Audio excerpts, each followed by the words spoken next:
मेरा नाम रमेश है। मैं आज आप लोगों को अपनी सच्ची कहानी सुनाने जा रहा हूँ। मैं सिनेमा हॉल में चौकीदारी की नौकरी किया करता था। मेरी उम्र लगभग 27 साल थी। मेरी फैमिली दूसरे शहर में रहती थी और मैं यहाँ से काम करके अपनी फैमिली को पैसे भेज दिया करता था। मैं पढ़ा लिखा भी नहीं था, जिसकी वजह से मुझे कोई अच्छी नौकरी मिल सकती। दिल्ली शहर के सिनेमा हॉल में चौकीदार की नौकरी किया करता था और किराए पर मैंने एक कमरा लिया हुआ था। महीना हो जाता तो किराया चुका देता था और खाना होटल से खा लिया करता था। मेरा सारा टाइम ज़्यादातर सिनेमा हॉल में ही गुजरता था। सुबह से लेकर मुझे रात हो जाती थी। चौकीदार की नौकरी करते करते उसके बाद रात को अपने कमरे पर जाकर सो जाता था। फिर दूसरे दिन को मेरा वही रूटीन होता था। आज भी रोज़ की तरह मैं अपनी ड्यूटी कर रहा था। शो पूरा हो जाने के बाद मैं वॉशरूम चला गया था, क्योंकि जब शो पूरा हो जाता था लोग बाहर निकल जाते थे, तब मुझे उन पर ध्यान रखना होता था। लेकिन जब शो पूरा हो चुका था और सारे लोग बाहर निकल चुके थे, इसीलिए मैं वॉशरूम की तरफ चला गया था। ड्यूटी के टाइम पर मेरा अपना कोई भी पर्सनल काम नहीं हो पाता था। सच में चौकीदार की नौकरी करना बड़ी ही जिम्मेदारी का काम होता है। ये बात मुझे अब चौकीदार की नौकरी करते हुए समझ आ रही थी। अभी मुझे वॉशरूम गए हुए लगभग 5 से भी कम मिनट का टाइम हुआ था कि पार्किंग की साइड से गुजरकर गेट की तरफ जा रहा था। तब मुझे किसी के रोने की आवाज़ आने लगी। रोने की आवाज़ सुनकर मैं चौंक गया था। मैंने चारों तरफ देखा, लेकिन मुझे कोई भी नज़र नहीं आ रहा था। मगर पार्किंग की जगह पर कोई भी नहीं था। मैं अपना वहम समझकर कदम आगे बढ़ाने लगा, मगर थोड़ी ही देर के बाद मुझे फिर से ज़ोर ज़ोर से रोने की आवाज़ आने लगी। अब की बार रोने की आवाज़ तेज़ हो गई थी और आवाज़ कोने वाली कार की तरफ से आ रही थी। मैं भागता हुआ कार की तरफ को गया और देखने लगा कि कौन सी कार से रोने की आवाज़ आ रही है। मैंने चारों तरफ देखा और हर एक कार के अंदर झांक कर देखा, मगर मुझे कोई नज़र नहीं आ रहा था। तभी मुझे एक कार के नीचे से किसी के पैर नज़र आए। मैंने कार के नीचे झांक कर देखा तो कार के नीचे कोई लेटा हुआ था। मैंने देखा कि कार के नीचे कोई लड़की छुपी हुई थी। ये सुकड़ कर के नीचे लेटी हुई थी और बड़ी सहमी हुई नज़र आ रही थी। वो तो अच्छा हुआ कि मुझे उसके थोड़े से पैर बाहर निकलते हुए दिखाई दे गए थे, वरना मैं तो उसे ढूंढता ही रह जाता कि न जाने किसके रोने की आवाज़ आ रही है। वो लड़की बुरी तरह से रो रही थी और उसके रोने की आवाज़ मेरे कानों में गूंज रही थी। उसे देखकर साफ लग रहा था कि वो बहुत डरी हुई है। मैंने उससे कहा कि बाहर निकलो। जब उसने मेरी आवाज़ सुनी तो वो खामोश हो गई और मेरी आवाज़ सुनकर वो और भी ज़्यादा डर गई। तभी मैंने उसे तसल्ली दी और कहा कि बाहर निकलो, डरो मत मैडम, मैं यहाँ का चौकीदार हूँ। अगर तुम्हें कोई परेशानी है तो तुम मुझे बता दो, लेकिन बाहर तो निकलो। इस तरह से कार के अंदर छुपे रहने से तुम्हारी परेशानी हल नहीं होगी। मैं तुम्हारी मदद कर सकता हूँ, मैं कोई बुरा इंसान नहीं हूँ। मैंने जब ये सब कहा तो वो धीरे धीरे बाहर निकलने की कोशिश करने लगी। उसकी हालत ठीक नहीं थी। वो इधर उधर देखते हुए कहने लगी, क्या सब लोग चले गए हैं? अब यहाँ पर तो कोई नहीं आएगा ना? वो लड़की न जाने कैसी कैसी बातें कर रही थी और न जाने किस बात से तसल्ली करना चाह रही थी। मैं उसको साइड पर ले गया और बैठने के लिए चेयर दी।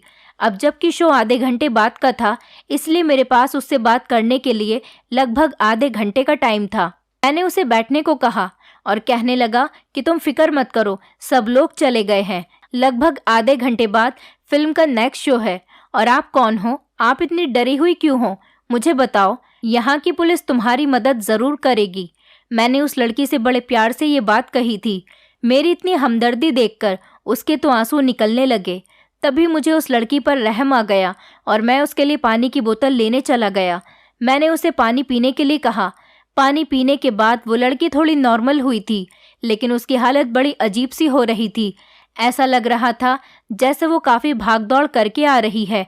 उसके लंबे लंबे बाल बिखरे हुए थे और उसके चेहरे पर बहुत पसीना आ रहा था। मैंने अपनी पैंट की जेब से निकालकर उसे अपना रुमाल पसीना साफ करने के लिए दे दिया। मैंने कहा, ये लो और अपना चेहरा साफ कर लो। आपका चेहरा बहुत गंदा हो रहा है और मुझे तसल्ली से बताओ कि आपको कहाँ जाना है और मैं आपकी किस तरह से मदद कर सकता हूँ। क्या आपको कहीं जाना है? आप जिस तरह से कहोगी मैं वैसे ही आपकी मदद कर दूंगा। वो लड़की कहने लगी कि मेरा तो इस शहर में कोई भी नहीं है, जबकि मेरा इस दुनिया में भी कोई नहीं। मैंने कहा, जब आपका कोई नहीं है तो फिर आप यहाँ पर किस तरह से आई हो? वो कहने लगी, मेरी किस्मत मुझे यहाँ तक ले आई कि मैं अपने ही घर से निकलने पर मजबूर हो गई। मैं इस शहर की नहीं हूँ, मैं दूसरे शहर में रहती थी। मैं एक अनाथ लड़की हूँ और इसीलिए अनाथ आश्रम में रहती थी। अनाथ आश्रम में मुझसे कहा गया था कि एक फैमिली को केयर टेकर की ज़रूरत है, इसलिए उन लोगों ने मुझे भेजने का फ़ैसला कर लिया था। मैं भी खुश हो गई थी कि चलो मैं अपना भी कुछ कमा सकती थी। इसलिए वो फैमिली मुझे यहाँ पर दिल्ली लेकर आ गई और उन लोगों ने मुझे अपने बच्चे संभालने के लिए दे दिए। मैं दिन रात उनके बच्चों को संभालती थी। जिस घर में मुझे केयरटेकर की नौकरी के लिए रखा गया था, वहाँ की मालकिन तो बहुत अच्छी थी और बहुत रहमदिल औरत थी। मालकिन ने हमेशा से ही मेरी मदद करनी चाहिए थी और मुझ पर मेहरबानी भी करती थी। मैं यहाँ आकर बहुत खुश हो गई थी क्योंकि मुझे इस फैमिली के घर में कोई प्रॉब्लम नहीं थी। मैं उनके बच्चों का अच्छे तरीके से ख्याल रख रही थी। इसी वजह से मालकिन खुश होकर मुझे काफ़ी सारे पैसे भी दे दिया करती थी। मुझे यहाँ पर नौकरी करते हुए लगभग 2 महीने हो गए हैं। मैं मालकिन के दिए हुए पैसों से शॉपिंग भी कर लेती थी और अपने लिए अच्छे अच्छे कपड़े खरीद लेती थी। मुझे उस घर में टाइम से खाना भी दिया जाता था और रहने के लिए कमरा भी दे दिया गया था। मुझे इस घर में काम करते हुए किसी तरह की कोई भी परेशानी नहीं थी, बल्कि मैं यहाँ बहुत खुशी खुशी रह रही थी। मेरी मालकिन का पति अमेरिका में नौकरी करता था। कुछ दिनों के लिए वो अपने घर पर आया था। एक रात मेरी तबीयत ठीक नहीं थी और मैं अपने रूम में लेटी हुई थी, इसलिए मैं बच्चों का ध्यान भी नहीं रख पा रही थी। उधर मालकिन अपने पति के आने में बिजी हो गई थी।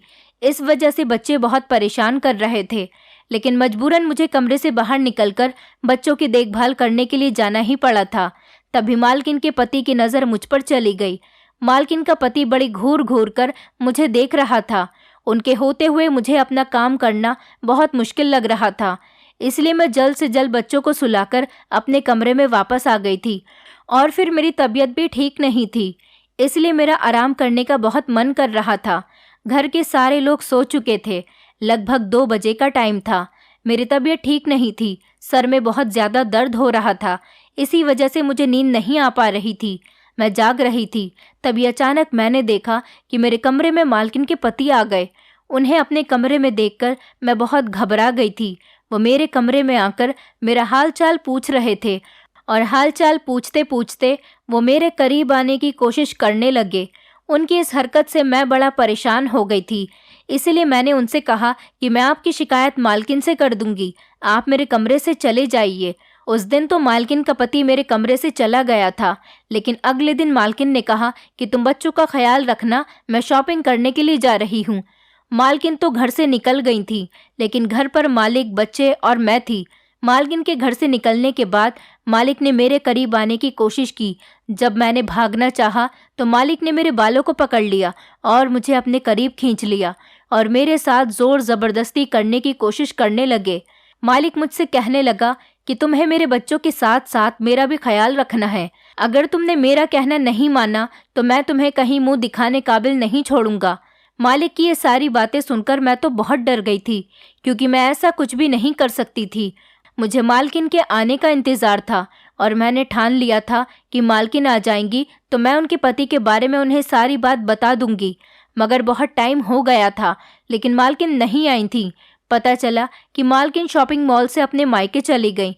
जब ये बात मालिक को पता चली तो वो फिर से मेरे करीब आने की कोशिश करने लगे, लेकिन अब की बार जैसे ही मालिक मेरे करीब आने लगे, मैं भागकर घर से बाहर निकल गई थी और घर के बाहर ही कहीं छुप गई थी।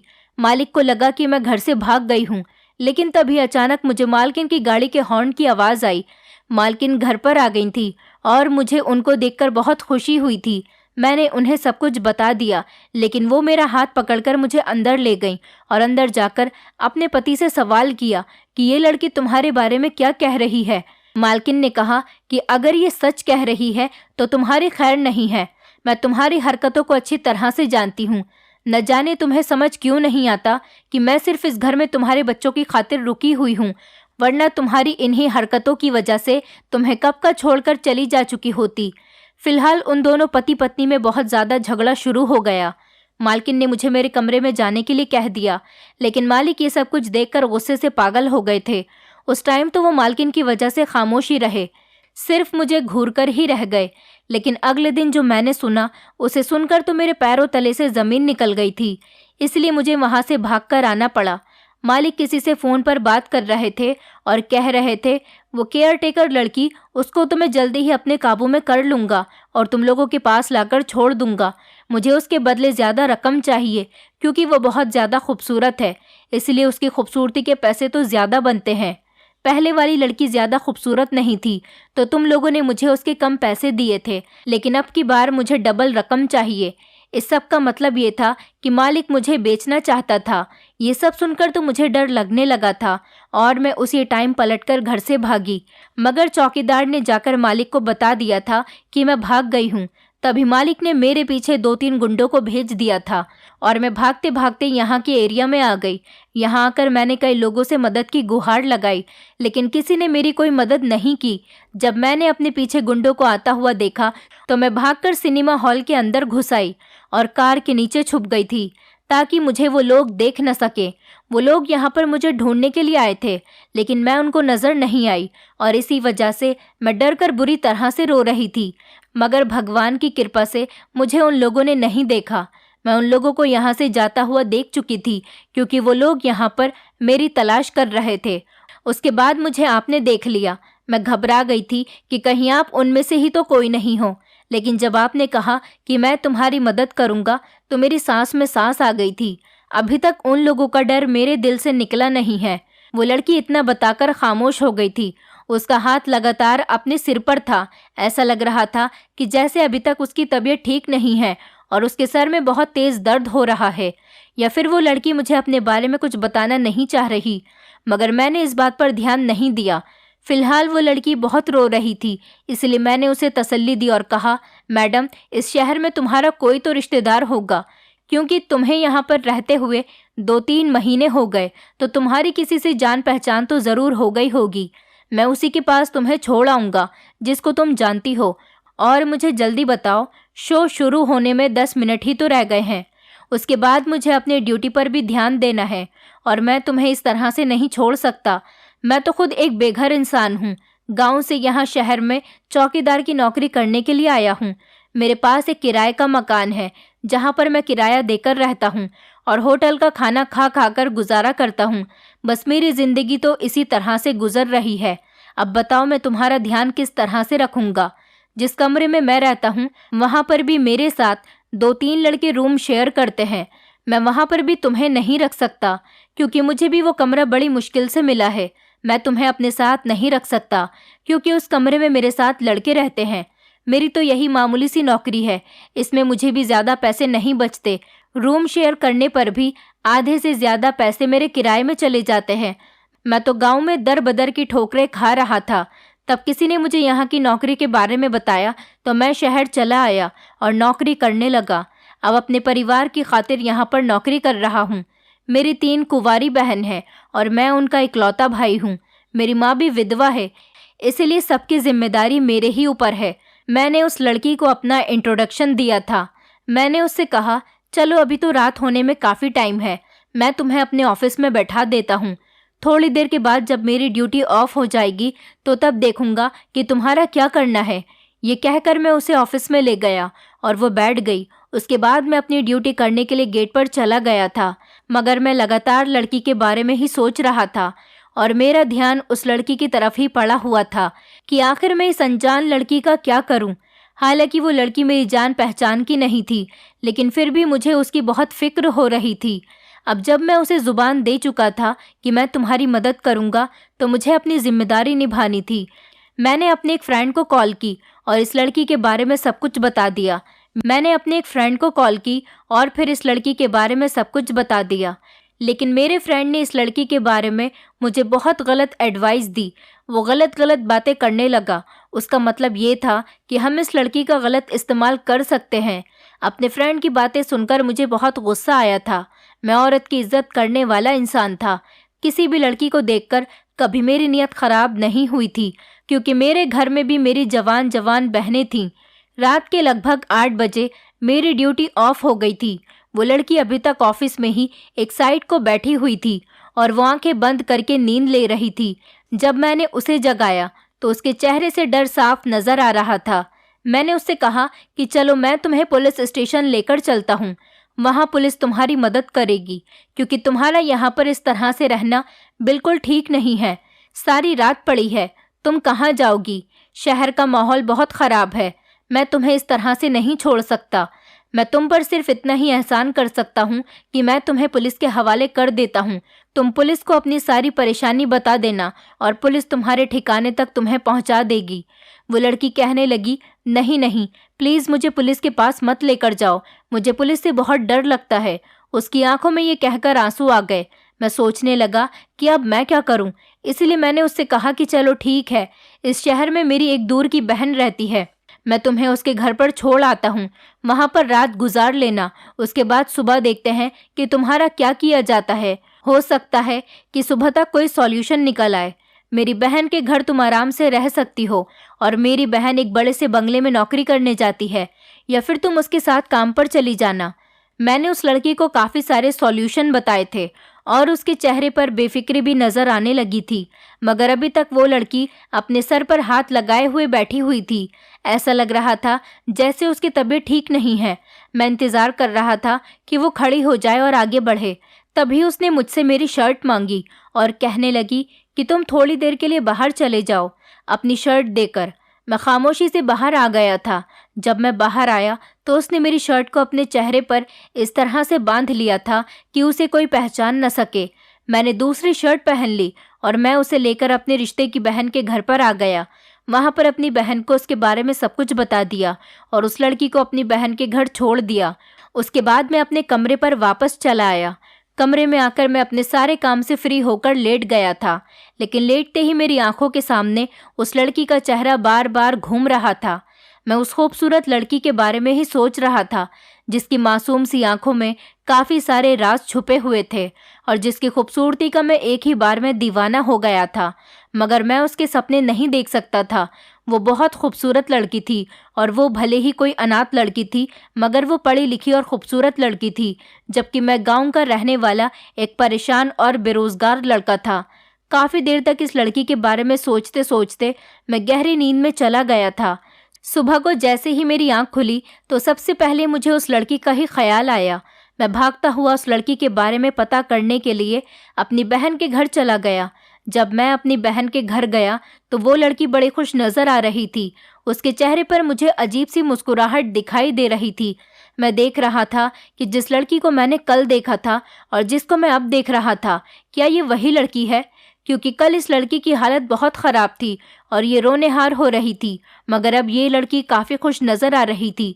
उसकी नज़रें मुझसे कुछ कहना चाह रही थी। मुझसे रहा नहीं गया, इसलिए मैंने उस लड़की से पूछ लिया, क्या बात है मैडम, आप आज बहुत खुश लग रही हो, लगता है कि मेरी बहन ने आपका बहुत ख्याल रखा है। मैंने बात अपनी बहन के ऊपर टाल दी तो वो कहने लगी, हाँ, तुम्हारी दीदी ने मेरा बहुत ख्याल रखा है, लेकिन मैं इस बात से नहीं बल्कि किसी दूसरी बात से खुश हूँ। वो मुस्कुराकर लगातार मुझे देखे जा रही थी। मैंने कहा, दूसरी बात भी मुझे बता दो, आखिर दूसरी कौन सी ऐसी बात है जिससे तुम खुश हो? मैंने मुस्कुराकर उस लड़की से सवाल किया। वो लड़की कहने लगी, देखो मेरी किस्मत मुझे कहाँ लेकर आ गई। एक अनाथ आश्रम से मैं एक परिवार में केयर टेकर की नौकरी करने लगी और उसके बाद मेरी मुलाकात आपसे हो गई। मैंने आज तक खुशी भरी ज़िंदगी नहीं गुजारी, लेकिन आज मैंने एक फ़ैसला किया है जिसके बारे में मैं आपको बताना चाहती हूँ, क्योंकि मुझे अब की बार अपनी ज़िंदगी में खुशियाँ आती हुई नज़र आ रही हैं। मैंने मुस्कुराते हुए कहा, मुझे आपकी बात कुछ समझ नहीं आई कि आप क्या कहना चाह रही हो। तो वो कहने लगी कि चौकीदार साहब, मेरा आप पर दिल आ गया है। आपको देखकर मुझे ऐसा लगता है जैसे आप मेरे सपनों के राजकुमार हो। आज तक कभी किसी ने मेरी मदद नहीं की, लेकिन जिस टाइम आपने मेरी मदद की तभी मैं समझ गई थी कि आप ही वो इंसान हो जो मेरी ज़िंदगी में मेरे लिए खुशियाँ लेकर आ सकते हो। आप एक बहुत अच्छे इंसान हो जो दूसरों की मदद करना अच्छे तरीके से जानते हो। मैं आपसे शादी करना चाहती हूँ। मुझे आपसे पहली नज़र वाला प्यार हो गया। आप मुझे एक्सेप्ट कर लो ताकि इस शहर में आपके साथ भी दूसरा रहने वाला कोई हो जाए और मुझे भी कोई साथी मिल जाए। मैं जानती हूँ कि मेरी तरह आपका भी इस शहर में कोई नहीं। उस लड़की की ये सारी बातें सुनकर तो मैं हैरान रह गया था। उस लड़की ने मेरे दिल की सारी बातें अपनी ज़बान से कह दी थी, क्योंकि मुझे भी उसको देखकर पहली नज़र में ही प्यार हो गया था।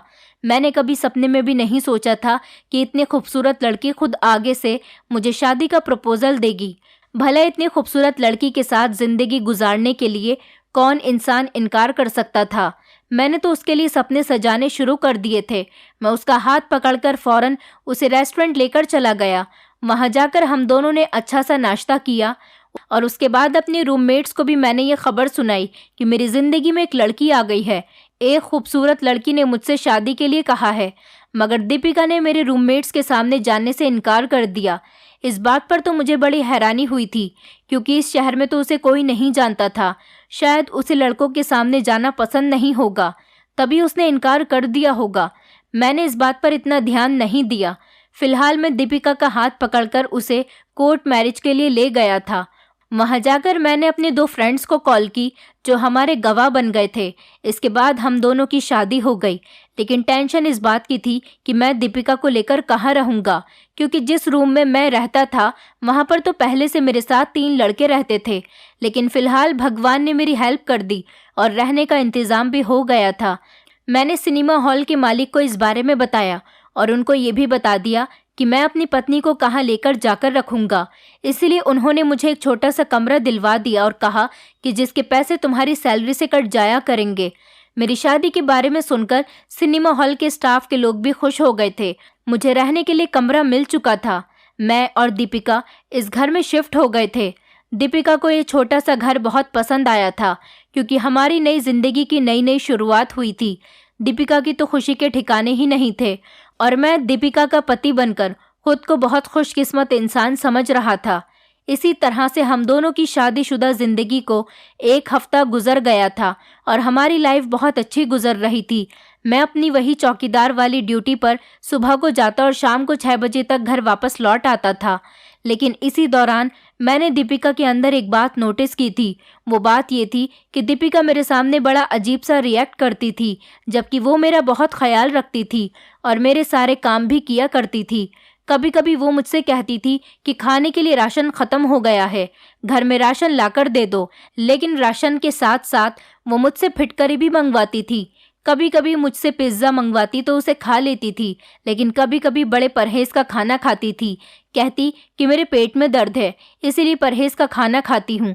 लेकिन वो मेरे साथ बैठकर खाना नहीं खाती थी, मुझे सर्व कर देती थी और उसके बाद खुद किसी न किसी काम में बिजी हो जाती थी। जब मैं उसे अपने साथ खाने की जिद करता तो कहती कि अभी मुझे भूख नहीं है, मैं बाद में खा लूँगी। न जाने मेरे सो जाने के बाद वो खाना खाती भी थी या नहीं। धीरे धीरे दिन इसी तरह से गुजर रहे थे। हमारी शादी को लगभग 2 महीने गुजर चुके थे, लेकिन अब मैं चाहता था कि हमारा परिवार भी आगे बढ़े, हमारे भी बच्चे हों। मगर मेरी पत्नी अभी बच्चों के बारे में सोचना नहीं चाहती थी। एक दिन वो मोबाइल में मुझे एक ऐड दिखाने लगी और कहने लगी कि मैंने आपके बारे में कुछ सोचा है, कुछ ऐसा सोचा है जिससे हमारी ज़िंदगी बदलने वाली है।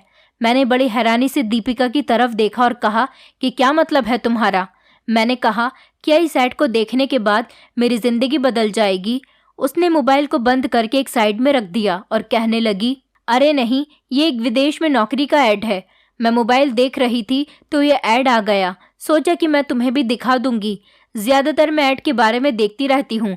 तुम्हारी पत्नी ऐसी वैसी नहीं है, पढ़ी लिखी है, इसलिए मोबाइल में छोटी मोटी चीज़ों को पढ़ लेती हूँ। मेरी पत्नी बड़े एटीट्यूड में आकर ये बातें कर रही थी। मैं अपनी पत्नी की बातों पर हैरान रह गया। उसने न जाने कब से अपने दिल में ये ख्याल कर लिया था कि वो मेरे लिए नौकरी ढूंढेगी। अगले दिन उसने मुझसे कुछ इम्पॉर्टेंट पेपर्स मंगवाए और मुझे अपने साथ लेकर पासपोर्ट वीज़ा बनवाने के लिए चली गई।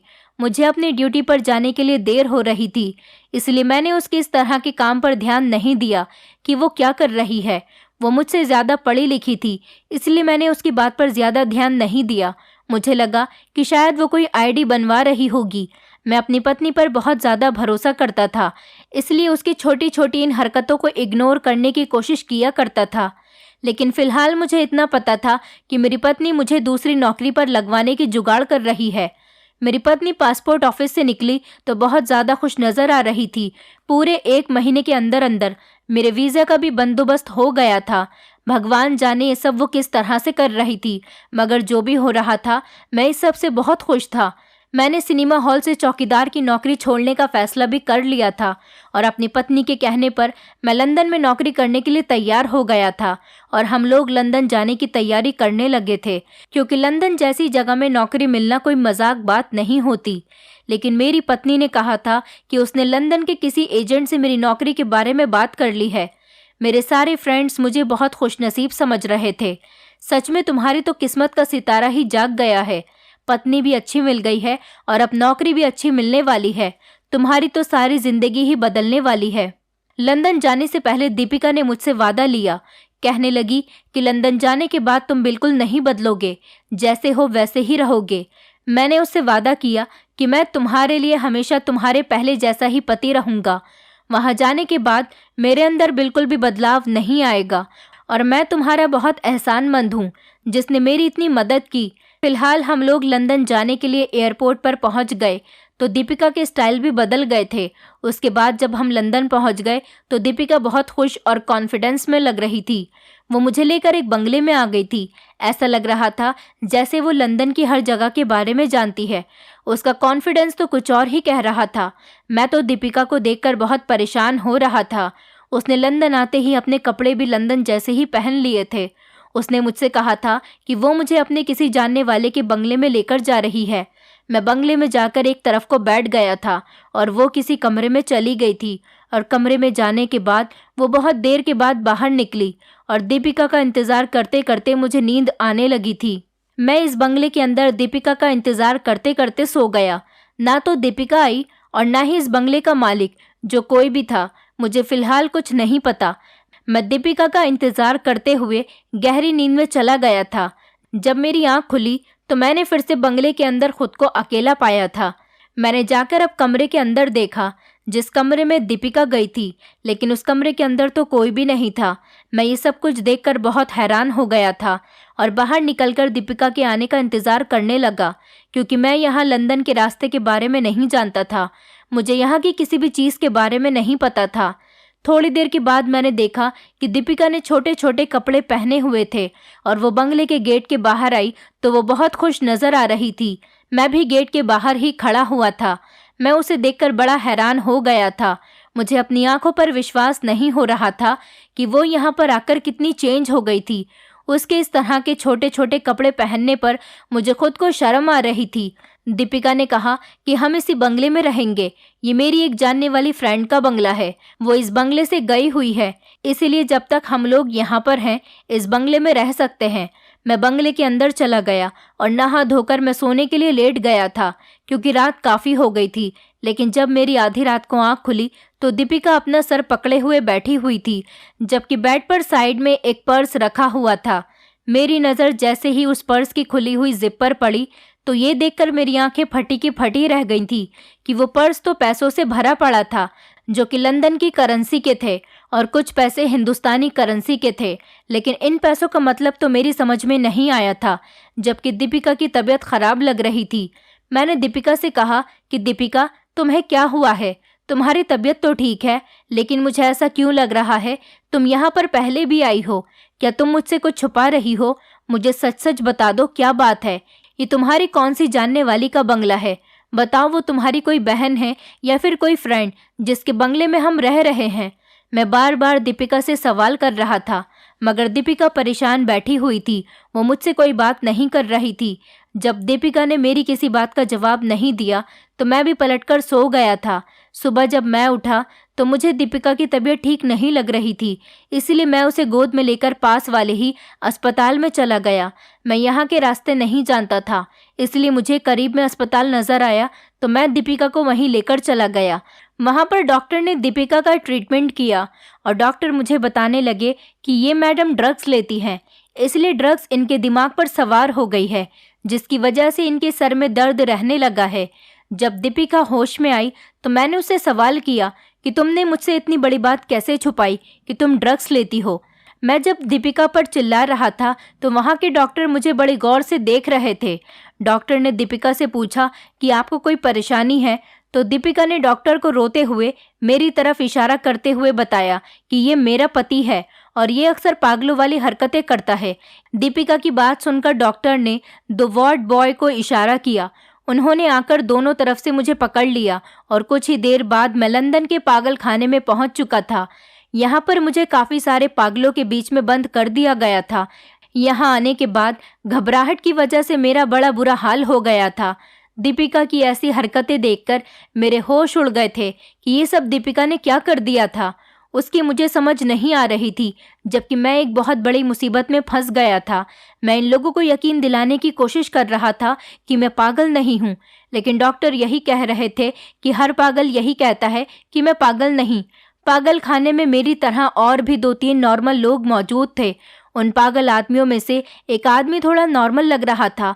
1-2 पागल लड़के भी उस आदमी से ठीक से बात कर रहे थे। उस आदमी ने अपने पास मुझे बुलाया और कहने लगा, तुम्हें क्या परेशानी है?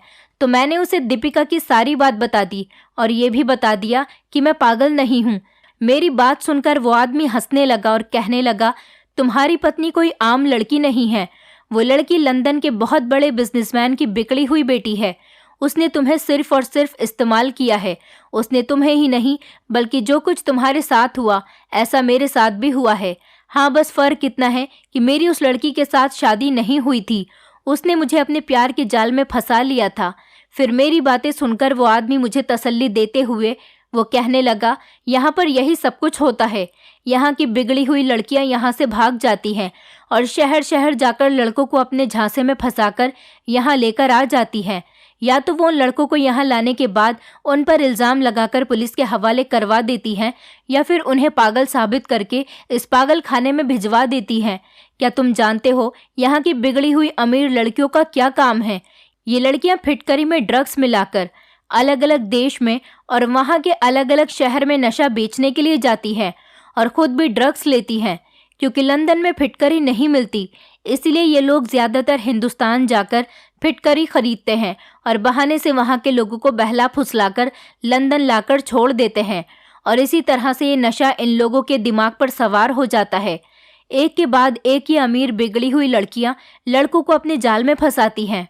उस आदमी ने अपनी बात ख़त्म की तो दीपिका की एक एक बात मेरे दिमाग में घूमने लगी थी। दीपिका ने भी मेरा इस्तेमाल किया था, जबकि मैं तो उसके खूबसूरती में दीवाना होकर ये भी भूल गया था कि ये खूबसूरत और लाचार लड़की मुझसे शादी करने पर क्यों राज़ी हो गई थी। मगर अब मैं क्या कर सकता था? मैं इस अनजान देश में किसी को जानता भी नहीं था और इस बारे में अभी मेरे माता पिता को भी कुछ नहीं पता था।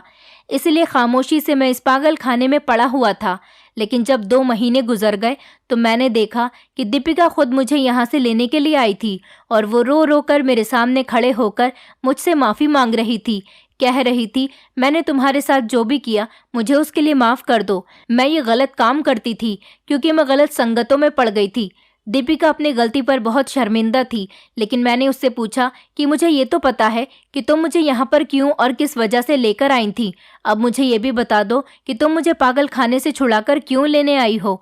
दीपिका ने बताया कि तुम्हारे साथ गलत करने के बाद रोज़ मुझे अपनी गलती का एहसास होता था कि तुम मेरा कितना ख्याल रखते थे, तुमने मेरी कितनी मदद की।